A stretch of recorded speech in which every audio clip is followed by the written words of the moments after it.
What's going on, everybody? It's Jamel Gibbs, your family-oriented entrepreneur. Welcome to another video. Listen, a little while back, I shot a video with my good friend Anthony Rush, and you guys know him for doing the first lien HELOCs. Now, in this video, we were talking about his first real estate deal and how he closed a 40-unit apartment complex on his first deal. It was a really, really good story and a really good teaching moment that I think you guys are going to benefit from. Here's the issue. When we were shooting the video, the audio was interrupted and it went out, and unfortunately the audio is distorted on the video, but it's still clear enough for you to be able to understand exactly what we're talking about. It just sounds like we're not talking into a microphone, right? It sounds like we're talking in the room and the microphone is not plugged in. I thought that this information was highly valuable and it was too good to let go. So I decided that I'm going to release the video anyway. So I just wanted to give you a heads up that what you're about to watch is great content, but the audio is not like what this sounds like right here. It's not what you're used to hearing on my podcast and on my videos and stuff like that. But the information, if you really listen to it, is too good for me not to post it. So I hope you guys benefit from this video. Be sure to like it, subscribe, click the notification bell, and let me know after watching it what your thoughts are by leaving a comment in the comment section. Let's get into it. So tell me about this 40 unit you had going on, man. Yeah. So this was definitely a learning experience. Let's see. I was probably 22 at this time, and long time ago. It was a different life, different Anthony. A lot of lessons learned since then, but and this is one of them. So I played in this band for a little while, and then we had someone who we became really good friends with through the band, and they wanted to get into real estate investment, and had a fair amount of wealth to be able to do so. And so they approached, I just got my real estate license, and so they approached me and one of the other guys in the band and asked if we wanted to get into a real estate, 3-person real estate partnership. And I said yeah. And so so some of this is true, but it's not like real life. This doesn't happen in real life. So they approached our friend approached us and said, look, I'll fund the purchase of the properties, and if you guys will manage the property, then you can get a 1/3 share of the company, right? And so, I mean, that's kind of a no-brainer. So he said, okay, go find a multifamily, so I found a 4-plex as the realtor, and he sent me a check for $200,000 to buy it, right? So I bought it, in the name of the company. And then we used that we used the equity in that and leveraged that to buy a 36-unit complex. And then we bought the other 4-plex next to it. So a total of 40 units, all within the same block.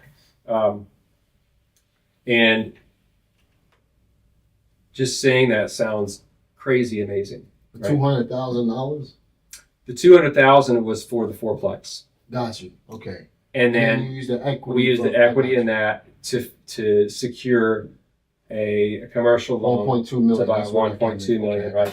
And then we bought the other 4-plex for another 200,000. So 1.2 plus 2 plus 2, so we're in 1.6, right? And it was a challenge, right? There were a number of different things that were different challenges for us, and buying any piece of real estate is challenging, right? So I thought this would be a cool thing to share with you, so you could help provide perspective about things, and I kind of know what those are. But so just to be clear, the initial investor, all he had in it was $200,000. All he had in it was $200,000. Yes. Okay, so even if he sold it at a loss, he still got his $200,000 back. Well, we got to pay the bank back too, right? You got to pay the bank back. So there's a way that could be true. Yes. Or you just take the tax write-off. Or you take the tax write-off. Exactly. Make your money back that way. So there's no such thing as a loss in this case. Fair enough. Okay. Well, let's talk about the deal, man. All right. So so this was a deal where one thing that we made the mistake of was we didn't do the best job. So I was not a real estate investor. Mm-hmm. So all the things that you've learned in terms of numbers and things to check and due diligence, I didn't know about. Mm-hmm. I think that our friend who wanted to get into it was fairly new as well, right? And so there were a number of things that we missed. So one of those things was that, and he didn't know that. He didn't know that you guys weren't investors.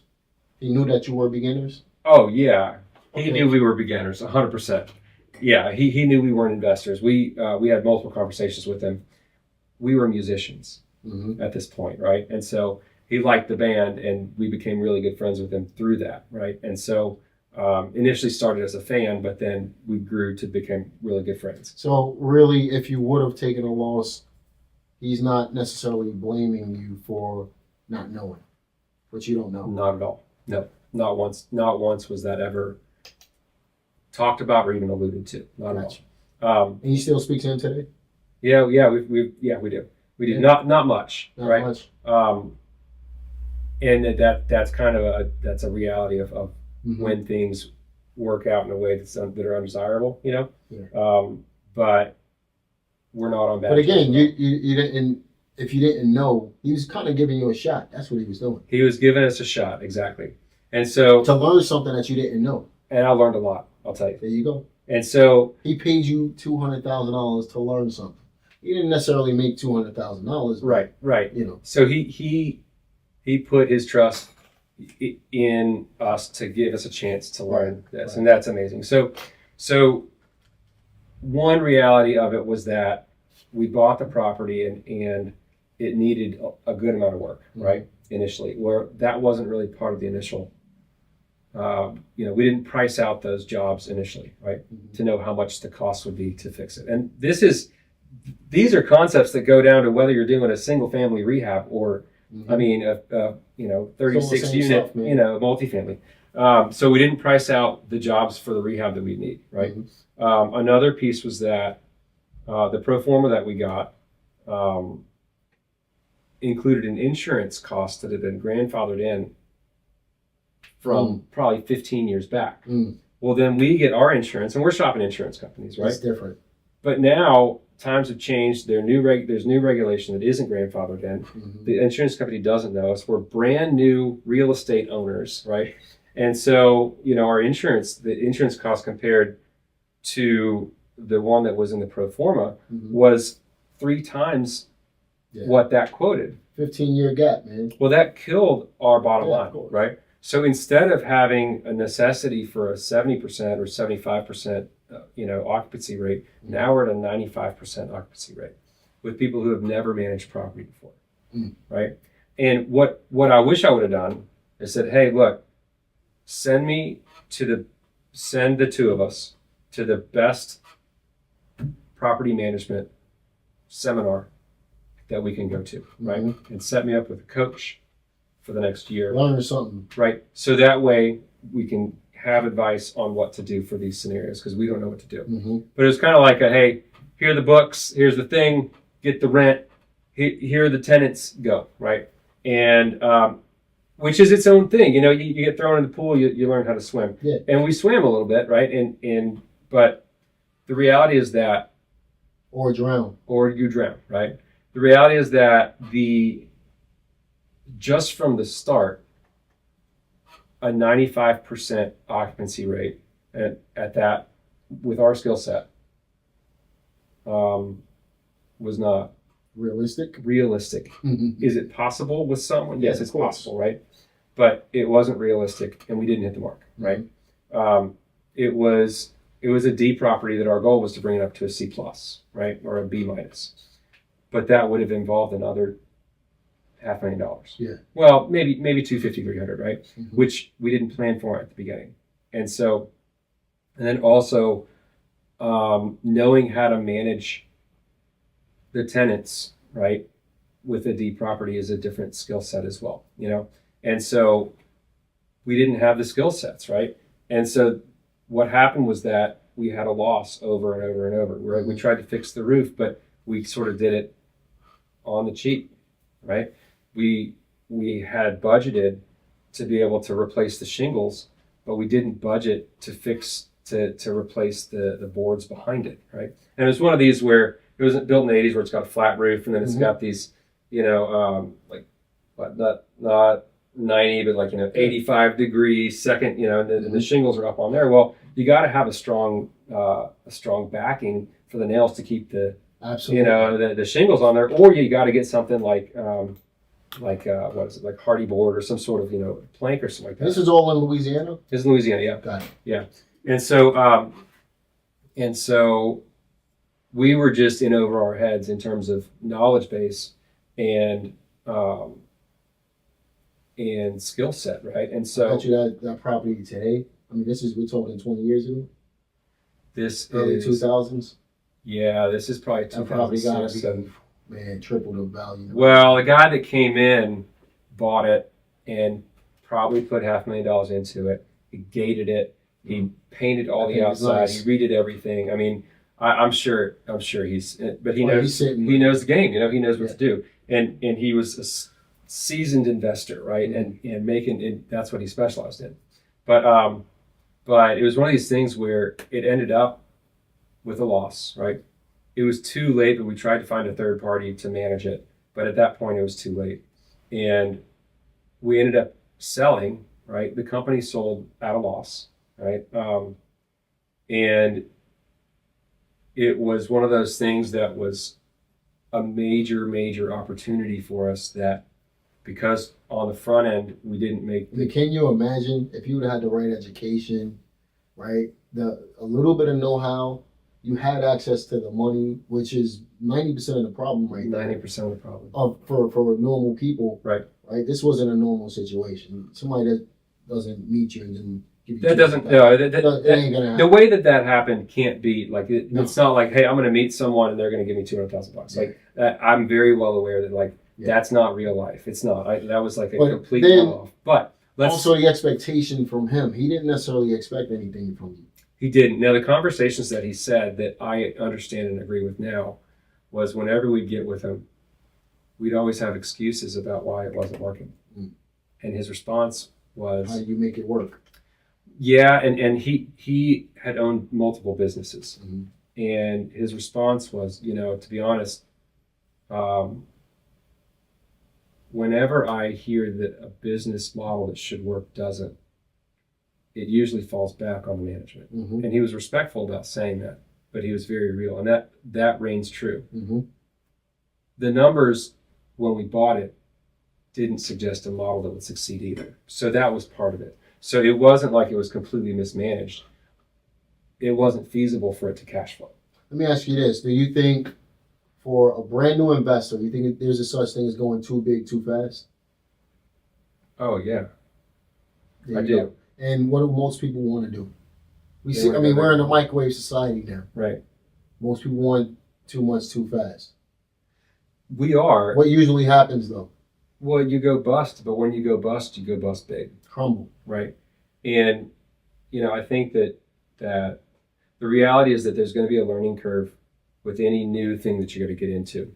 And you could read all the books and you can listen to all the podcasts, but you're going to make mistakes. And the mistakes that you make need to be calculated, right? Now, I was lucky because we had a buffer in that we had someone that had enough to take some sort of loss like that and turn it into a tax write-off for himself. So it's not like it devastated the backer, right?